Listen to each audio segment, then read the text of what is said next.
Rồi, xin chào bà con nha. Thì tôi quay lại cái vườn Rio 209 đây. Theo một số anh chị em muốn thấy được cái sản lượng mũ của Rio 209 mà cái tháng không kích thích. Thì có một số anh chị mà không thích xem thì thôi.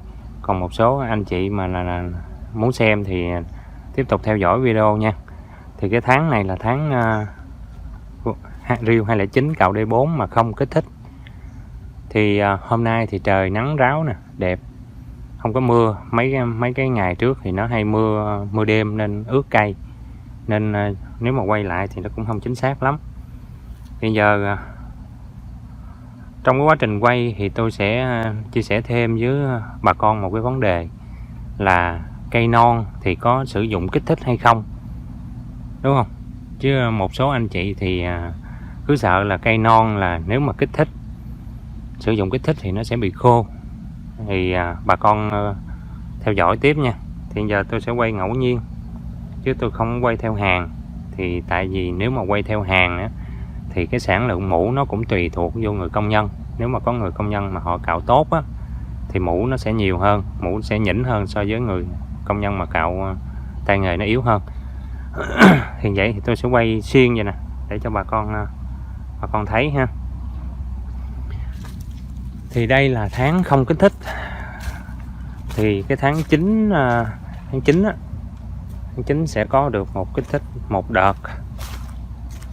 Đối với cây non á, thì theo quy trình kỹ thuật á, thì mình kích thích được 3 đợt ha, là tháng 5, tháng 7, tháng 9.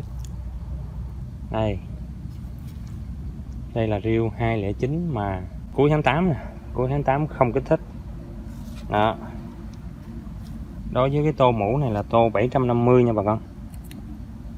Thì nếu mà 750 thì cái lượng mũ này cho là 2/3 tô đi, thì nó cũng tối thiểu là nó cũng phải được 400 ha. Đây là một cây ha. Rồi qua bên cái cây nhỏ nè. Cây này thì vanh 50 nè, vanh cỡ 50 thôi. Đây. Thì cái này thì chưa được nửa tô.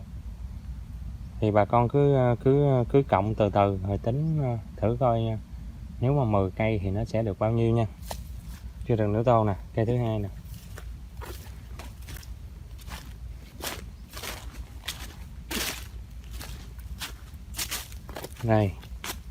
Đây nửa tô, cây thứ ba là nửa tô ha. Quay ngẫu nhiên thôi nha, tôi đi xuyên hàng á, chứ không phải là đi hết hàng, đi trong cái hàng mà cứ đi xuyên hàng qua vậy nè.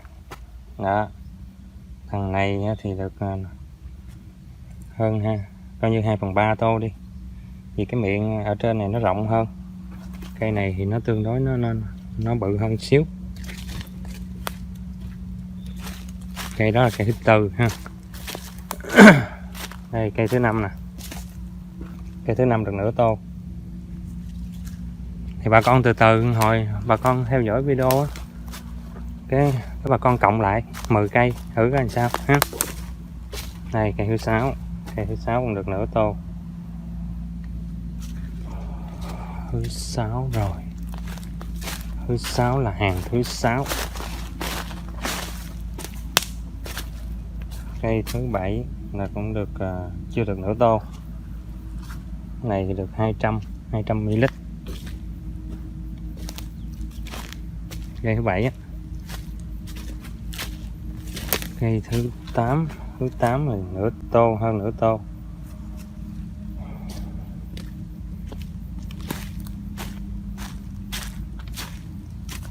Đây cây thứ 9 ha. 9 này, cây này cũng không có to lắm.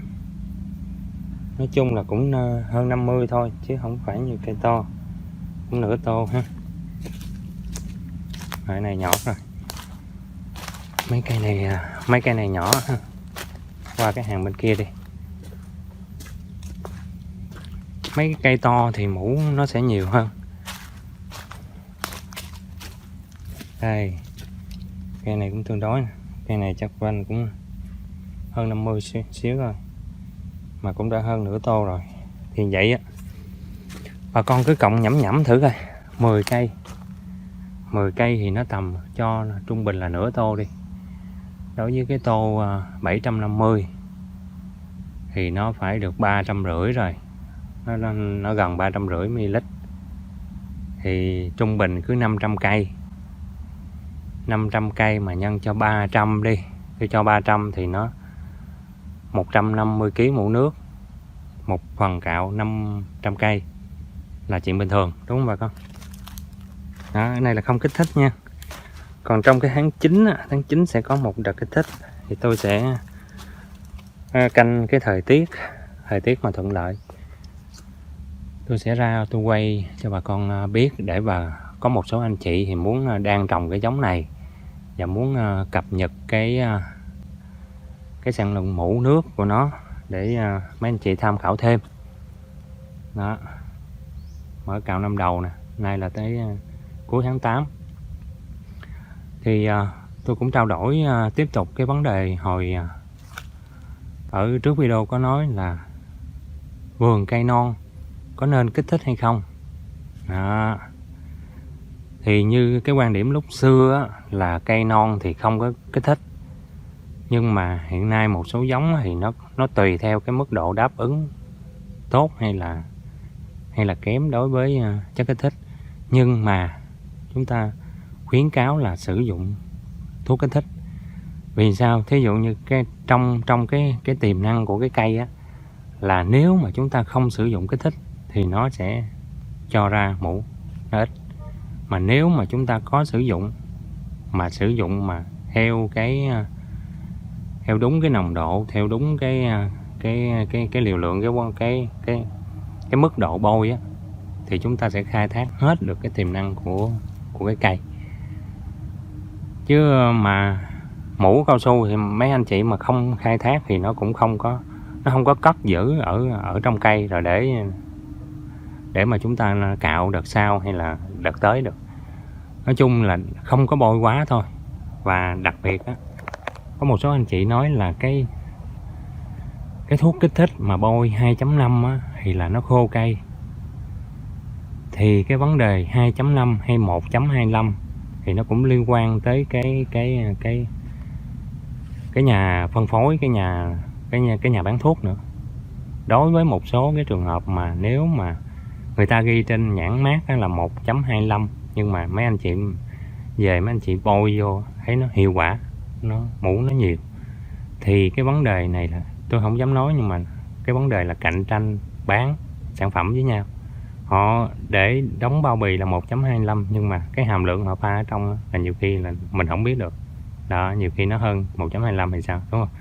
Nên cái vấn đề mà sử dụng thuốc kích thích á, thì bà con cũng phải tìm cái nhà phân phối, cái chỗ bán mà nó uy tín.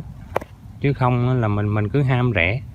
Mình ham rẻ rồi mình mua cái chất kích thích mà nó không đúng y như cái nhãn mác ghi trên bao bì, thì chúng ta bôi thì tất nhiên là thay vì bôi 2.5 mà thật sự là nó bán là 5 chấm, thì lúc đó thì nó khô cây của mình hết thì đúng rồi, đúng không bà con? Đó, thì cái tháng 9 sẽ có một đợt kích thích, thì tôi sẽ cố gắng sắp xếp thời gian để ra quay cho một số anh chị xem coi cái hàm lượng mũ nó như thế nào. Tôi tin chắc là nó sẽ đầy tô hết. Rồi. Đấy. Không? Vậy không? Mũ dày thì cũng tương đối khá rồi. Cái này là cũng phải 2/3 tô, là phải 500 rồi. 500 thì là cũng tương đối là được đó chứ, đúng không? Giống này cũng không đến nổi. Đây là Rio 209. Đó, thì hồi nãy giờ các anh chị cũng thấy được một cái vấn đề mà tôi muốn nói thêm để kết thúc video này, là dù như thế nào thì chúng ta cũng đừng có mở cạo sớm quá. Không? Mở cạo sớm quá anh chị không? Cây nhỏ thì hầu như là mũ nó không nhiều. Bởi vậy chúng ta cứ để vanh cây cho nó đạt, tối thiểu là 50. Mà một số chỗ mà một số anh chị hay là bà con gì đó có điều kiện thì mình cứ để trên 50, 60, 70 là nó vẫn tốt. Cây này to nhưng mà mủ ít nè. Thì thêm một cái vấn đề nữa nè. Mủ ít là sao? Cây to mà mủ ít thì cái vấn đề đây. Giờ này tôi mới nhìn thấy nè. Nấm hồng ngay chỗ này luôn nè. Còn thấy không? Đó, thì cái vấn đề nấm hồng là nó sẽ ảnh hưởng rất lớn đối với cái năng suất, cái sức khỏe vườn cây của mình nha bà con. Dù rằng cái cây này rất to nè. Cây này theo tôi không có cái cây thước dây đây để đo chính xác cho bà con thấy. Nhưng mà cây này là vanh nó tầm khoảng 60 cho đến 62. Đó. Mấy cây này nhỏ nè không? Cây này to khủng không? Đó, nhưng mà mủ ít. Dù rằng là đây là riêu 209 luôn nha bà con. Đúng giống nhưng mà do bị bệnh nấm hồng. Mủ ít, dù bệnh nhẹ vậy đó nhưng mà nó ảnh hưởng rất lớn. Nên bà con phải cân nhắc, phải thận trọng, phải theo dõi vườn cây của mình. Để mà xảy ra tình trạng nấm hồng trên vườn cây của mình thì năng suất hầu như là sẽ giảm rất là nhiều. Đối với những cây khỏe thì mủ ổn định rất là cao. Nhưng mà đối với những cây nấm hồng vậy đó bà con thấy không nè. Cây này nè, mủ cũng tương đối thôi, là do nó bị một vết nấm hồng nhỏ ở trên đọt mà nó cũng ảnh hưởng vậy đó.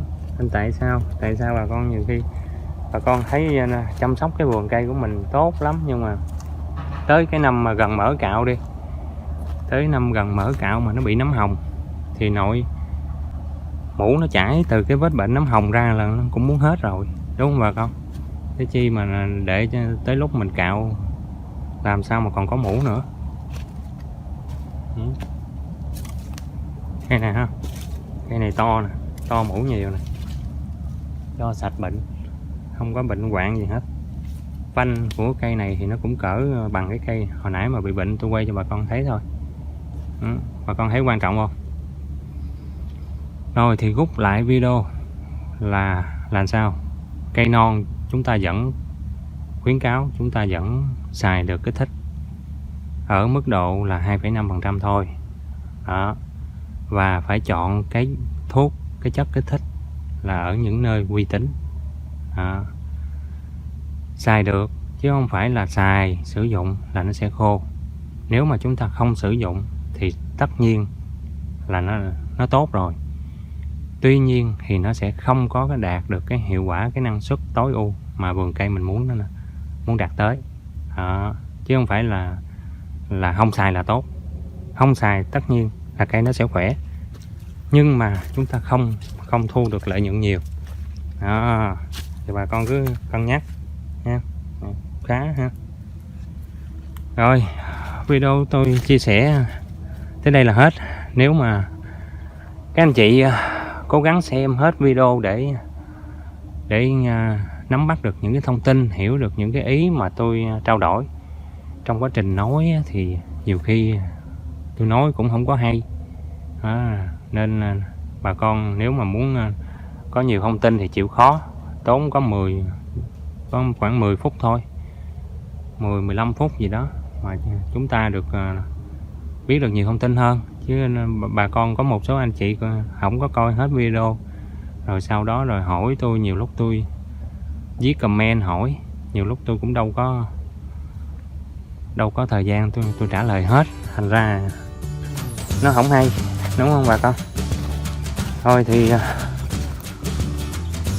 thì cũng may mắn là cái địa điểm này thì nó cũng không có nằm trong cái khu dịch bệnh nghiêm trọng, nên cũng còn cạo, cũng còn khai thác được. Do đó thì cũng còn rất may mắn. Thì cũng mong bà con thì cố gắng năm nay chúng ta giữ gìn sức khỏe để dù rằng chúng ta không cạo được 1 tháng hoặc 2 tháng gì đó, nhưng mà cái sức khỏe của chúng ta là hàng đầu. Cây cao su thì không cạo thì tất nhiên thì nó sẽ sinh trưởng khỏe tốt hơn. Rồi năm sau hoặc là tháng sau, tháng 10, tháng 11 cuối năm rồi đó, chúng ta sẽ thu mủ lại được nhiều hơn. Thì chúc bà con mạnh khỏe nha. Bà con có comment hay chia sẻ gì cứ viết ở dưới video. Nếu mà tôi mà có biết được cái điều gì thì tôi cũng chia sẻ cho bà con. Còn nếu mà tôi có nói sai vấn đề gì đó thì tôi cũng ghi nhận ha. Bà con nhớ bấm đăng ký kênh để tháng sau mà tháng 9 nếu mà thời tiết thuận lợi tôi sẽ quay để cập nhật cho bà con thấy được cái căn lồng ngủ của riêng 209 như thế nào. Rồi, xin chào và hẹn gặp lại bà con ở video tiếp theo.